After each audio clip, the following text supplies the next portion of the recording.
Vamos falar um pouco de eleições americanas, porque hoje tem o aguardado debate entre os candidatos à presidência, Kamala Harris e Donald Trump. O debate anterior derrubou a candidatura de Joe Biden, então há uma expectativa muito grande sobre de que maneira que Kamala Harris vai se comportar e como que ela vai responder também às críticas que têm sido feitas por Donald Trump e vice-versa. Vamos olhar para ambos os lados agora e entender quais são os ativos de Kamala Harris e de Donald Trump e de ambos os partidos nessa disputa nesse momento, quando olhamos para o primeiro debate desde que Kamala Harris foi oficializada como candidata do Partido Democrata. Segre, eu queria começar contigo. O que Kamala Harris e Donald Trump têm de benefícios, né, de situações favoráveis nesse momento ali próximo das eleições americanas? Me parece que no caso de Harris, a simpatia na sua fala, a gestualidade que convida a ouvi-la, não necessariamente o conteúdo da sua fala. No caso de Trump, essa força que ele tem na sua discursiva, garantindo dois aspectos que me parece que podem ter uma vantagem para ele. A questão migratória e a questão econômica. Harris vai ter que se deslocar um pouquinho dizendo: eu faço parte do governo Biden, mas não estava muito involucrada nessas questões que são sensíveis. Migração e economia. Me parece que vão ser dois pontos que o Trump vai apelar a ir contra Harris. E no caso de Harris, a sua metodologia. Ela sorri muito mais. Isso chama a atenção de muitos eleitores. No caso de Trump, ele é mais tosco na sua fala. Isso pode afastar um pouco os eleitores. E você, Alan Gani, como vê essa disputa nesse momento? Agora 5h36, o pessoal da rádio vai para um rápido intervalo, daqui a pouco espero vocês. Já estava confundido com 4h36, na expectativa da gente ter mais tempo para conversar. Mas não, pessoal, temos aí 24 minutinhos pela frente. Espero vocês daqui a pouco. Seguimos nas outras plataformas. Fala, Gani. Olha, o Donald Trump, o que ele tem a favor dele? Ele tem, como o Segre bem pontuou, a questão imigratória, ele vai bater muito nessa tecla. Ele também tem a favor dele a parte da política externa, de que os Estados Unidos acabam comprando brigas desnecessárias, como foi essa briga com a Rússia e a Ucrânia, colocando rios de dinheiro nisso e não beneficiou em nada a população norte-americana. E também vai acabar batendo aí na parte da inflação. A economia é meio dúbia, né? Por outro lado, Kamala Harris vai mostrar que é uma candidata menos polarizada, mais ao centro. Isso é uma vantagem e desvantagem para Trump, né? Trump é aquela pessoa que desperta muitas emoções. Ou você ama ou você odeia. Nesse sentido, a Kamala Harris é um pouco mais ao centro, né? Teria mais facilidade de captar ali aquele eleitor que não é tão ideológico num primeiro momento. Ela também vai tentar defender o legado econômico, né? Numa taxa de desemprego muito baixa, apesar de uma inflação no mundo pós-pandemia que foi elevada, mas dizendo que a taxa de desemprego deve ao governo Biden, onde ela era a vice-presidente da República. Vai também tentar mostrar que é uma espécie aí de união, né, que vai trazer essa união nacional. Agora, veja, ambos os candidatos, Evandro, eles têm pontos fortes e pontos fracos, tanto é que é uma eleição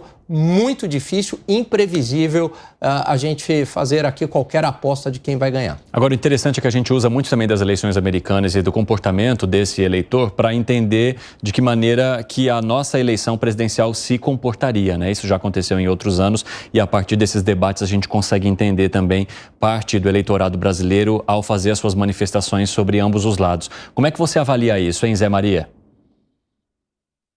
O debate norte-americano é instituição. Aliás, originou todos os outros debates, né? Quando lá atrás se descobriu que um presidente da República pode ser eleito num debate. É que ali estão os candidatos soltos, sem nenhuma maquiagem, sem assessores e reagindo a perguntas imediatas.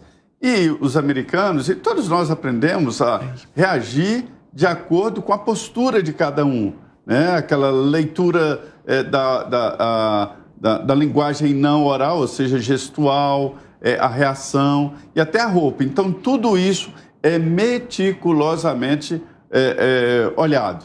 Eu li um livro do Duda Mendonça, que ele fala exatamente de algumas campanhas, e especialmente uma de Paulo Maluf, em São Paulo, e como foi a escolha, e ele também foi o marqueteiro do Lula, né? Como foi a escolha da gravata, da roupa, o tom, o corte de cabelo e tudo mais.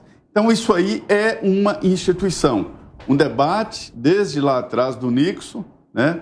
Mostrou aos americanos que pode mudar o resultado. E nos Estados Unidos houve uma grande revolução ali da política, porque todos entendiam que Donald Trump estava eleito. Os democratas já estavam pensando na próxima eleição, já discutindo ali como é que seria ganhar a próxima, porque essa estava perdida. Houve virada? Não, né? Mas houve um equilíbrio.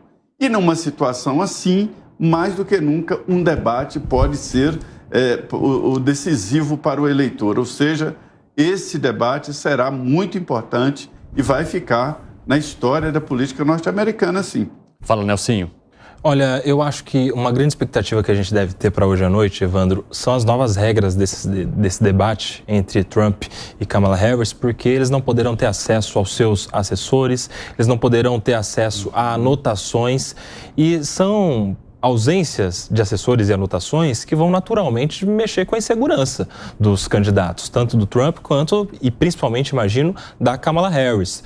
Até porque, por exemplo, a Kamala, que é a vice-presidente lá dos Estados Unidos e que deveria se amparar em números, em feitos e defender a gestão, precisaria desse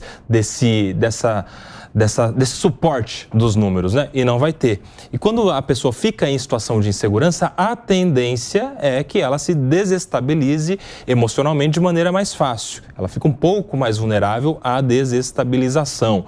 E a gente sabe que tanto Trump, principalmente Trump, vai explorar essa desestabilização da sua oponente, até porque pela primeira vez a terá pela sua frente. Ele já tem esse perfil um pouco mais agressivo, provocador, vide os outros últimos debates todos que ele já participou. Então, eu crio expectativa para esse debate em relação à desestabilização emocional que pode ser gerada a partir da ausência desses suportes de pessoas e de informações, anotações que eles não terão. A fala, Gani. Não, eu só queria complementar em relação à minha fala, Evandro, que nas grandes cidades a Kamala Harris acaba sendo favorita, né? Então, se você pega cidades como Nova York, como São Francisco, você tem ali uma identificação maior com o Partido Democrata, né? A esquerda acaba ganhando nas grandes capitais. Agora, por outro lado, onde que está a vantagem no Trump? No meião dos Estados Unidos, né? Naquelas áreas mais remotas. A Kamala Harris, por outro lado, tem a vantagem com os jovens, né? Hoje, boa parte dos universitários norte-americanos, das universidades, eles são mais identificados com o Partido Democrata. Por outro lado, a população mais velha, não necessariamente que tem um curso superior, né? Mas tem trabalhos técnicos, gostam mais do Trump. Bom, o debate você acompanha então hoje às 10 horas da noite com tradução simultânea aqui na Jovem Pan, para você que nos acompanha, para a gente poder comentar na edição de amanhã do 3 em 1 e você está por dentro de tudo o que aconteceu entre Kamala Harris e Donald Trump neste primeiro debate que traz então Kamala Harris como a candidata do Partido Democrata. Acompanhe a partir das 10 horas da noite com grande equipe aqui na Jovem Pan.